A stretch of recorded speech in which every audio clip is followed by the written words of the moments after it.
Hello ভাইয়া। হ্যাঁ বল না। হ্যাঁ, তুমি কোথায়? এই তো ভাইয়া তো দোকানে। কেন কিসে? না, কিছু হয় নাই। কি করো? ভাইয়া কাজ করতেছে যে। কেন কিছু বলবি? বলার তো অনেক কিছুই ছিল, আগে বলো। নাস্তা করছো? হ্যাঁ নাস্তা করছি, তুই করছস? না, আমি এখনো করি নাই, করব। তোর কোনটা আমার তেমন লাগছে কেন? কেউ কিছু বলছে তোকে? না না, এমনিতে লাগতেছে। কিছু হয় নাই। ওমা, তুই আমার বোনের কোনটা তেমন লাগে না? তোর কেউ কি বলছে? বাসায় কে বলছে? আম্মু কিছু বলছে নাকি তোর বাবা কিছু বলছে? না না, কেউ কিছু বলে নাই। তাহলে তুই তোর কোনটা এমন কেন? কিছু ভাইকে খুলে বল। তেমন কিছু না।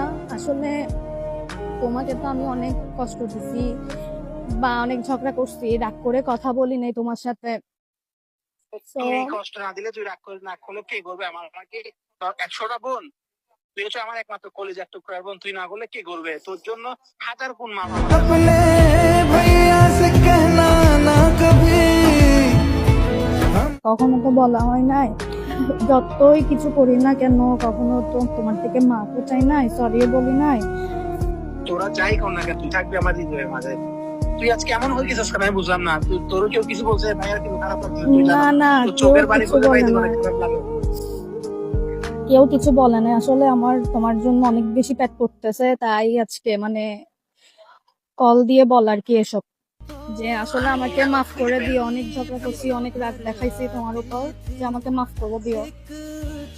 আর এমন করে বল না। কিসের মাপ করছিস তোকে? তুই হচ্ছিস আমার বাচ্চা।